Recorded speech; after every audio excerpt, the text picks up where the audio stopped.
Halo teman-teman kelontong ruru, kembali ke konten yang agak unik kali ini ya. Mungkin kita kasih judul apa nih? Kalau biasanya spesies itu trivia spesies, kalau hybrid kan ya highlight hybrid ya.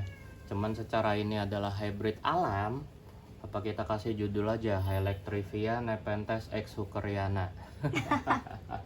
Ya setelah sekian banyak punya, kami tuh baru ingat malahan belum pernah Nepenthes Hookeriana kita review. Nah ini mumpung ada yang lagi perform banget ya. Nah kita akan mulai dari yang singkat dulu deh. Ini kenapa ya jadi kayu gedongan gini, ganti yang lebih kecil. Nah jadi kita mulai dari yang singkat dulu. Kalau temen-temen bingung bedain kenapa sih Nepenthes itu kadang ada yang huruf depannya X kecil, kayak contoh X Hookeriana, X kucingensis dan lain-lain. Itu berarti adalah hybrid alam, bukan dibuat oleh manusia. Jadi kalau sampai ada orang ngadi-ngadi dia bikin di kebunnya sendiri atau di nursery-nya dikasih nama X apa namanya, itu nggak absah ya. Dan X-nya itu juga harus X kecil.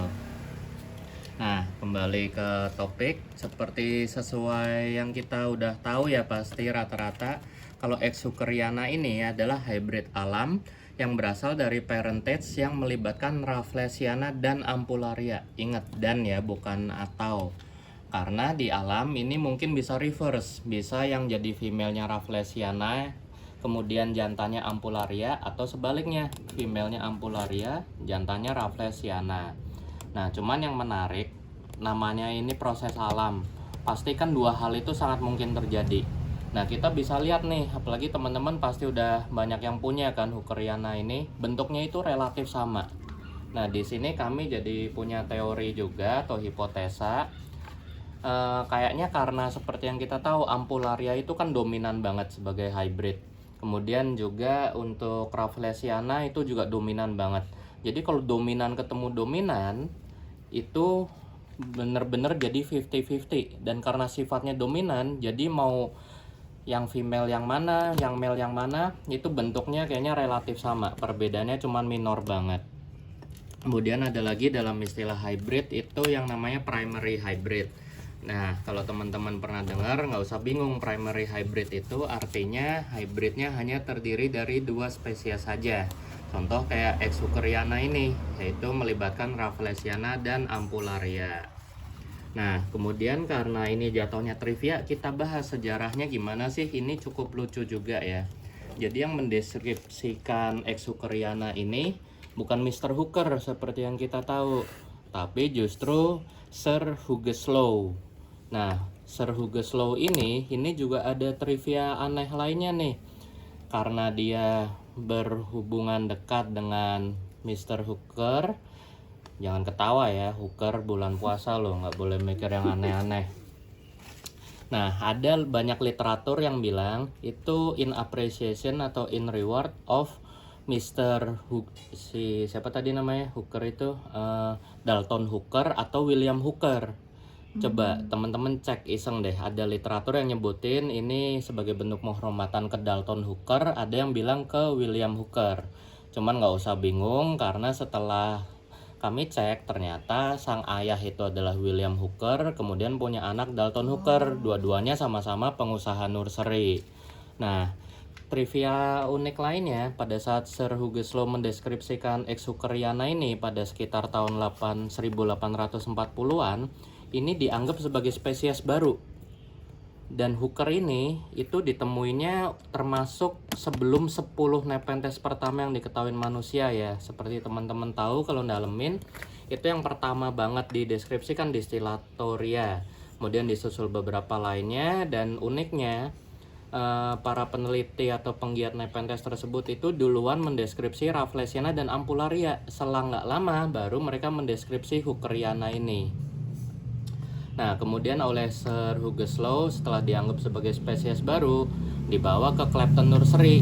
Kemudian seperti kita tahu pada saat itu bandar utamanya tanaman eksotis adalah Veitch Nursery, baru disukses dipasarkan oleh Veitch Nursery. Dan setelah masa proses itu baru orang-orang akhirnya tahu, apalagi kan spesimen Raffles sama Ampul makin banyak, ilmu saintifik juga makin berkembang, passion peneliti juga makin jauh ke Nepenthes, mereka akhirnya tahu, oh ini tuh udah pasti hybridnya Rafflesiana sama Ampullaria. Nah, setelah itu kita bicara lagi soal Hookeriana lebih dalam lagi ya. Karena udah pasti melibatkan Rafflesiana dan Ampullaria, habitatnya juga pasti rata-rata di daerah yang banyak Raffles dan ampulnya. Udah pasti daerah Malaysia, Indonesia, Singapura. Kemudian juga udah pasti di hutan gambut sama hutan kerangas. Nah, seperti udah kita bahas tadi, mau apapun parentnya, female male-nya ya, sorry, itu rata-rata bentuknya sama. Nah, di sini kita akan lihat sedikit. Saya punya Hookeriana yang variegata, tapi saya lupa taruh mana. Kayaknya masih di cakung. Sayang nggak bisa buat flexing ya jadinya. Nah, ini kalau dari pengalaman kami, umumnya Hookeriana itu kelakuannya rada-rada. Kenapa? Yang namanya hybrid itu kan biasanya bandel ya. Nah, khusus untuk hooker atau ampul ini lebih kayak spesies. Rada lelet, rada rewel. Coba deh teman-teman bandingin sama hybrid-hybrid Nepenthes lain yang lowland, pasti rata-rata ngebut banget. Nah, di sini kelihatan contohnya. Nih, rata-rata kalau udah punya setahun 2 tahun ya paling cuman tinggi sekitar 50-60 cm ada basalnya. Nah, ini yang udah bareng kelontong ruru sekitar 3 tahun, bisa dilihat ya bentuknya beneran ampul banget.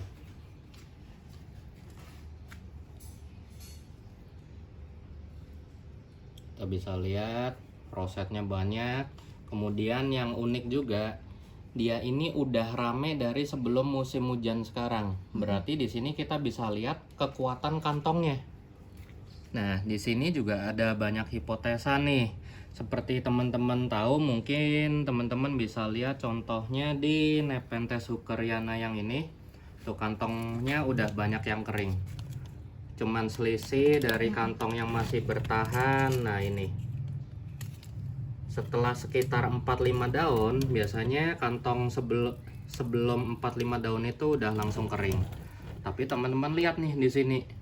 Selama musim kemarau dan musim hujan, dia masih nge-preserve kantong sebanyak ini. Jadi yang perlu kita cari tahu, apakah dia memiliki warisan dari kantongnya Rafflesiana yang tipikalnya keras banget. Kan Raffles tuh kadang ada yang kantongnya berasa banget tuh kerasnya. Atau memang karena faktor durability-nya dia memang klon yang genetiknya unggul banget. Jadi perakarannya juga dengan sangat vigor mampu menjaga keutuhan kantongnya. Kemudian juga kita bisa lihat ya morfologi atau karakteristik dia sebagai hybrid. Yang utama udah pasti ridge dari atau gerigi Rafflesiana yang di sambungan topinya. Kemudian juga ciri khas membedakan Ampullaria dengan hybridnya itu topinya. Kalau Ampullaria tipis banget. Ini juga termasuk salah satu trik untuk teman-teman bedain Ampullaria BM asli atau bukan. Itu kan selalu sempet rame kan. Ya teman-teman udah tahu lah gosipnya dan pelakunya siapa itu. Yang mismarketing entah sengaja atau nggak sengaja ya. Kemudian kita bisa lihat ini juga ciri khasnya Rafflesiana nih, ngeluarin corak stripe di sayapnya. Nah, kemudian kita bisa lihat ciri khas Rafflesiana dari linguanya ini. Kemudian juga yang menarik itu coraknya. Yang bikin agak-agak susah itu kalau teman-teman perhatiin coraknya Ampullaria yang spesies, kita bicara spesies, itu sama dengan pola coraknya Rafflesiana. Ada yang gelap ungu, ada yang merah polos, ada yang merah polos bercak-bercak, ada yang tricolor dan sebagainya. Kecuali dua-duanya berbeda pola corak ya, jadinya makin menarik. Nah, cuman jadinya di Hookeriana warnanya juga nggak ada warna baru, udah pasti ngikut sesuai dengan pola-pola corak atau warna yang udah beredar di Ampullaria dan Rafflesiana spesies. Nah, ini yang klon paling figur banget. Kemudian di sini kita bisa lihat klon yang cenderung marun warnanya. Kemudian juga ininya mirip kayak hybrid kucing ya. Pas dia mau menyatu jadi taringnya Rafflesiana nggak simetris. Teman-teman bisa lihat nih. Jadi kelihatan sisi kirinya kadang lebih ke atas atau sisi kanannya yang lebih ke atas. Biasanya hybrid Rafflesiana itu juga ngacunya ke Rafflesiana. Kita lihat nih di sini contohnya. Tuh, simetris banget kan? Bentuknya taring banget. Nih, kita bandingin sama yang ini. Tuh, kelihatan ya bedanya. Yang bibir merah ini cenderung salah satu sisi lebih naik ke atas. Ini juga klon yang relatif sama bentuknya, cuman rada lebih squat dikit. Ini juga sama ininya. Nah, kita lihat juga yang menarik dari perbedaan morfologinya, karena Hookeriana ini rata-rata bisa dibilang, walaupun ya sorry nih, kita ngomongnya bisa dibilang variasi Hookeriana itu monoton, walaupun Ampularia itu coraknya kalau dihitung ada 40 lebih. Rafflesiana belum tahu ada berapa corak, tapi kurang lebih pasti sama. Nah, ini ciri morfologi lain, kelihatan ya, kantongnya lebih elongate, lebih tinggi, lebih meninggi, ciri khas dari Rafflesiana. Nah, cuman yang menarik lagi yang bisa kita explore adalah seberapa jauh peran female sama male-nya dari Hookeriana ini. Kita pengen, saya sih sebenarnya, tapi pasti teman-teman banyak yang tertarik juga. Kalau kita silang, masalah ini kan hybrid alam, kita nggak tahu pasti yang mana yang jadi female-nya. Kalau kita terus telusuri di dalam lingkungan penelitian yang terkontrol, kalau female-nya Rafflesiana dibandingkan dengan yang female-nya Ampularia, itu pasti akan ada pola tertentu yang keluar. Cuman sayangnya nggak ada yang mempelajari ya. Kemudian juga saya akan banyak mengutip dari salah satu bukunya Stuart McPherson, Carnivorous Plants and Their Habitats. Itu keluar kan di sekitar tahun 2010. Ini ada teori yang menarik nih, namanya juga trivia kan, sekalian kami jelasin juga. Menurut buku tersebut, yang namanya hybrid alam pada tahun 2010 itu katanya udah ada 200 lebih.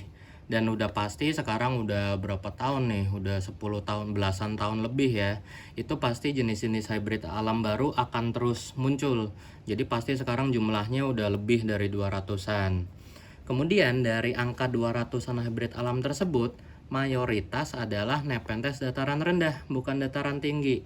Nah, ini menarik juga nih kalau kita berlogika ya, jadinya nih sekalian kita belajar ekosistem alam. Kenapa Nepenthes dataran rendah hybrid alamnya lebih banyak? Udah pasti satu, karena pertumbuhan mereka jauh lebih cepat. Nepenthes lowland kan bandel-bandel sama tumbuhnya cepat banget, jadi mereka cepat mencapai maturity atau kedewasaan. Kemudian akhirnya kawin silang. Kemudian seperti yang kita tahu, makin dingin suatu tempat atau semakin tinggi tempat tersebut, serangga polinator makin sedikit. Maka dari itu ada faktor lain tuh, karena di dataran rendah yang cenderung hangat, serangga polinator lebih banyak, maka hybrid alam juga lebih banyak. Menarik juga ya, itu sebuah serangga kecil yang nggak kita anggap ternyata perannya bisa sampai berkontribusi segitu besar hanya karena faktor suhu dan ketinggian lingkungan.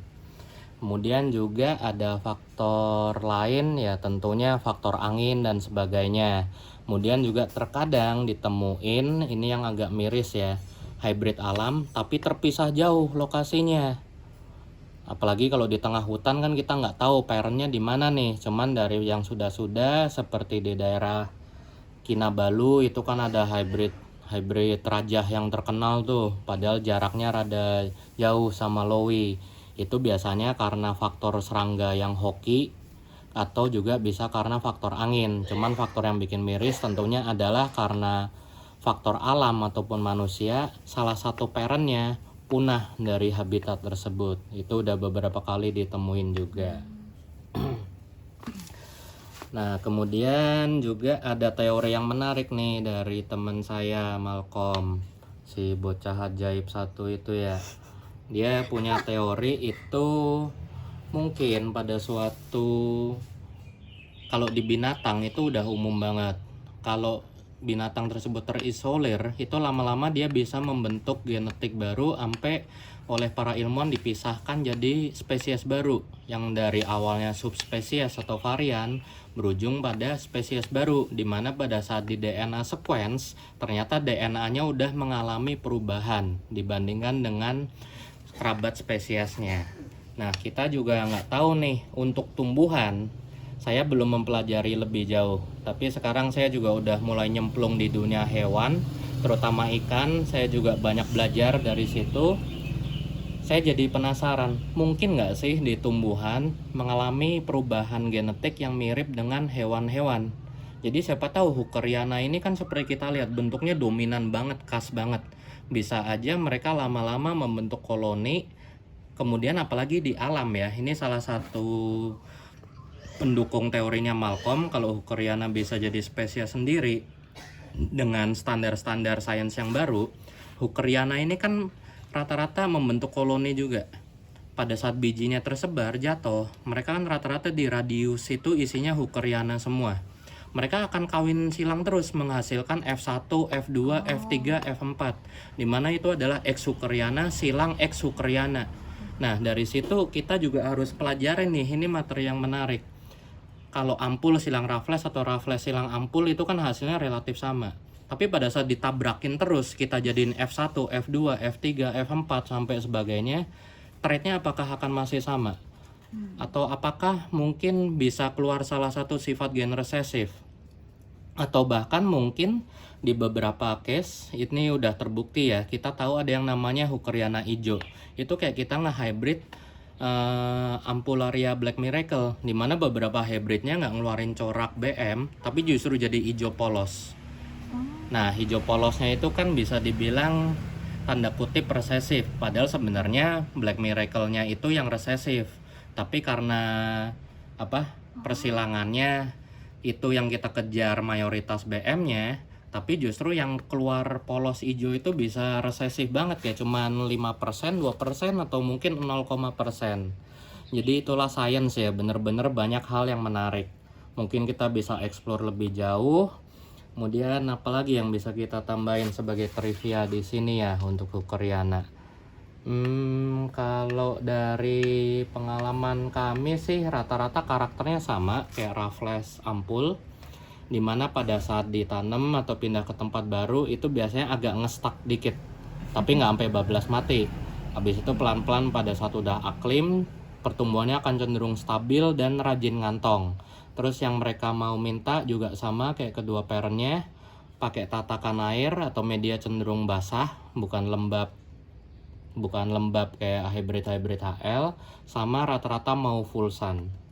Cuman hati-hati ya, untuk teman-teman yang suka pakai tatakan kayak kelontong ruru, itu kita bisa lihat nih, bisa ada infeksi bakteri atau infeksi fungi. Ini biasanya terjadi karena kondisi tergenang. Kita bisa lihat ya di potnya ini tuh, airnya bisa sampai separuh pot. Iya. Terlalu basah. Jadi karena terlalu basah, itu bukan, tapi kan langsung ada sanggahan nih. Kan di habitat mereka hidup di lingkungan tergenang, rawa-rawa gambut. Nah, ini juga saya temuin nih, suka banyak hobis ikan yang ngadi-ngadi ngomongnya nggak berdasar saintifik, sama nggak paham situasi alam aslinya. Kalau di alam, itu kan sirkulasi berjalan terus, air ngalir, ada faktor alam, ada faktor angin, ada faktor naik turun kesurutan air. Kalau di kita kan tatakannya stagnan. Nah, kondisi stagnan tersebut itu menghasilkan lingkungan perakaran yang anaerob, di mana bakteri-bakteri anaerob dan kondisi yang minim oksigen itu membuat akar kurang sehat dan tanaman atau patogen mudah menyerang kesehatan tanaman kita. Solusinya sih sebenarnya gampang. Itu udah sering saya ajarin dari dulu, tapi try it at your own risk. Itu bisa dengan pisan, dosisnya itu bisa dibaca, tapi harus dari pengalaman, not for beginner. Kedua juga seperti yang saya sering saranin, not for beginner juga, pakai hidrogen peroksida 2%. Tapi ingat, ini resikonya kedua-dua bahan tersebut, pisan dan peroksida, itu bom nuklir ya. Nggak jamur, nggak bakteri, nggak mikroba lainnya, dihajar semua, baik jahat maupun baik. Kalau buat pemula sih better jangan ya. Iya, untuk pemula ya better. Kalau nggak ada ringnya itu biasanya bakteri. Kalau ada ringnya itu biasanya fungi. Ingat, biasanya satu-satu cara memastikan hanya dengan pemeriksaan mikroskop. Kalau kita di lingkungan hobiis ya cara mastiinnya gampang. Pakai fungisida. Kalau sembuh berarti jamur. Kalau nggak sembuh berarti bakteri. Tapi bisa juga, ini kalimat dosen saya yang saya selalu ingat sampai sekarang di kedokteran ya. Banyak faktor lain pada saat pengobatan nggak kita perhatiin. Contohnya adalah alergi. Obatnya apa sih alergi? Itu teman-teman saya sering banget nanya. Mau diminumin cetirizine, antihistamin lainnya bla bla bla, tetap nggak sembuh. Ya iyalah, orang obat utamanya adalah hindari faktor alergennya, bukan obat kimianya. Nah sama, yang bikin infeksi ini mau kita siram fungisida kayak apa atau bakterisida kayak apa, nggak sembuh-sembuh. Ya iyalah, orang tetap kita rendam air. Jadi jangan pikirin obatnya, kita harus cari tahu juga kenapa itu bisa terjadi. Ya. Nah, udah bicara topik kedua, berarti yang harus kita kurangi adalah ketinggian airnya. Kemudian juga coba kita entasin dari tatakannya, angin-anginin. Jaga medianya jangan basah banget, tapi disiram sehari sekali. Dan ini adalah cara favorit saya ya, menyiram dari atas, nggak dari bawah. Itu tetap saya lakuin walaupun pakai tatakan. Kenapa? Karena pada saat air ngalir dari atas, dia turut membantu aerasi ke akar dan memberi oksigen ke akar. Oke, sekian tips dari saya. Semoga bermanfaat ya. Lumayan nih, udah lama saya nggak ngoceh panjang kali lebar kali tinggi. Ternyata masih bisa juga ya. Biasa saya cuman di kebun tuh ngoceh-ngocehin tim saya.